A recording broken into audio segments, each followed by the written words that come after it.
does everyone see the evolution of underwriting strategies now in this market? Because it seems like it's just a more competitive environment than ever. Yeah, I would say on that one, I mean, like our pandemic was always on our list of kind of way out there on the tail issues to think about, but clearly the confluence of kind of events that led us to where we are today wasn't really in anyone's thinking as it played out, right? And so I think as it played out, and as we kind of sit here today, we're looking at, okay, well, what if there's a second wave? What if this wave continues forever? How do we play the rest of this cycle out? I think more generally,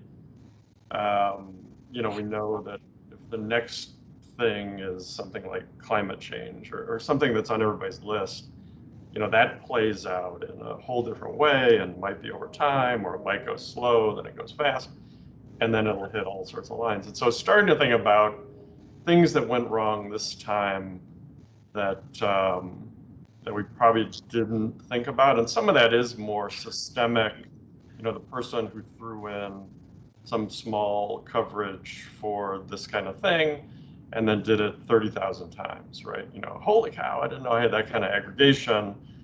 Who would have thought it?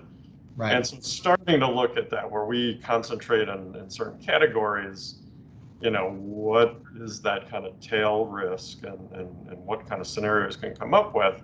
All right, it's really hard. And as you were saying, it's a competitive market. In the here and now, can we bake in, that kind of thinking? And then I think as an industry, there's some things like that we probably should think about before they hit, right? So now we're kind of backfilling a little bit. Tony could talk about it, but the APCIA is working on a concept for pandemic going forward, as are other people with competing concepts. But I mean, there are other things we should think about, like what other things do we think about that might happen that are uninsurable?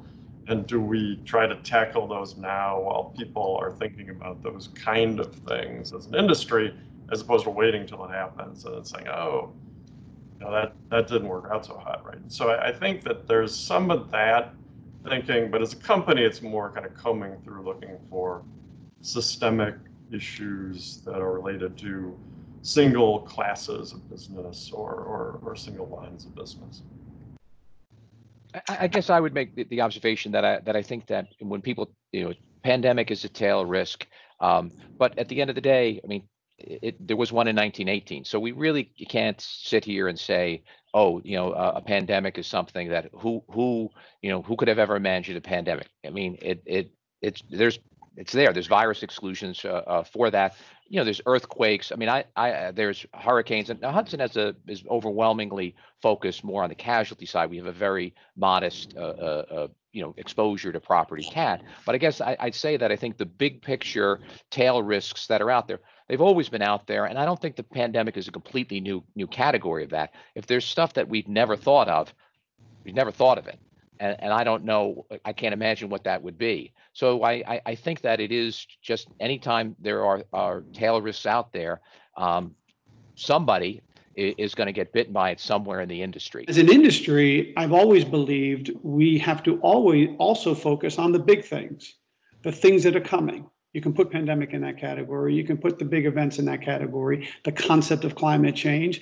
And I think all good companies are trying to find ways to help solve those problems, but they're not today problems. They're not just today problems. They're problems that will take time to fully develop. So, and as a company, we're very focused, obviously, on the whole climate change issue. And then you have the whole pandemic and the reaction to the pandemic. And I agree completely with the comments made. Part of what's happening is some companies are waking up and saying, I didn't realize I had that explicit coverage, or I didn't have the coverage, but the regulators are telling me something different, or the government's trying to tell me something different. So we're fighting all kinds of issues regarding this particular event. And yet we can all sit here and say, yes, we know pandemic is a risk out there, and it shouldn't be a surprise. But there were attempts to try to curtail that type of coverage or not cover it at all for the very reasons you heard, that this is all at once. It's not many insuring the few. This is the many insuring the many, and that is not a concept of insurance. So I think underwriting environments are probably going to be revisited for all of the parts. But I hope we continue to focus on all the big risks that are out there. Cyber is another one, right? 10 years ago, there probably wasn't anybody that can say we can cover cyber. Well, we're covering cyber as an industry in many different ways today. This is going to put another light on it, quite frankly, to say, it can be big. Let's not lose sight of the fact that it can be big. But I think that's the noble thing about our industry, is that we do help to solve these problems. We are risk takers at the end. We will make our share of mistakes, but for the most part, we continue to progress and then allow society to progress because of that.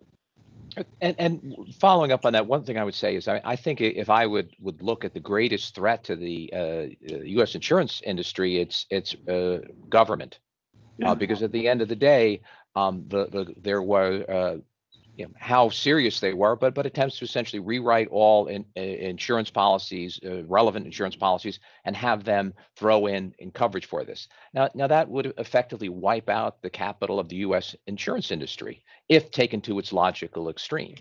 If you see, a significant second wave, especially in the U.S., and the impact that will have, on on a lot of the service industries and a lot of commercial businesses. I wonder if that pressure will increase. But I think, but the reason, but in other words, at the end of the day, we can't solve that problem. I mean, Tony talked about what the insurance industry can do, but in other words, the losses here in a pandemic are so vast, it takes the government to shoulder those, or society as a whole. Now, there were one of our general counsel was on a phone call, which was early in this process, that involved a plaintiff's firm, trolling for business, and it was open to everyone. But there were plaintiffs' attorneys asking questions on there saying, essentially, well, yeah, I know this will bankrupt insurance companies, but so what? Some investors will come up with some new insurance companies. Now, I think that's a rather cavalier reaction to say about what is a key element within the U.S. Economy. But at the end of the day, the policyholder surplus, the equity that is resident in the property and casualty industry cannot address pandemic. And that is what the APCIA is trying to work on as an industry solution, along with NAMIC and others, really trying to say, first and foremost, the government has to respond to these events. The health side of the pandemic, as bad as it is emotional and physical, but the economic losses are coming mainly because of government action, right? Shutting things down, which was the cure for the pandemic. Well, that is not something that is insurable. I mean, we do provide a protection for COVID to certain of our insureds, and that coverage is there. We know what we're doing, whether it's on workers' comp type products, occupational accident type products. So we're providing coverage knowingly in specific instances. What I'm referring to is the wholesale rewriting of policies that specifically, one would think, excluded due to the need for physical damage to property. And that's really the thing that I want to be clear, that's what I'm referencing. In specific instances, pandemic coverage, we are providing it.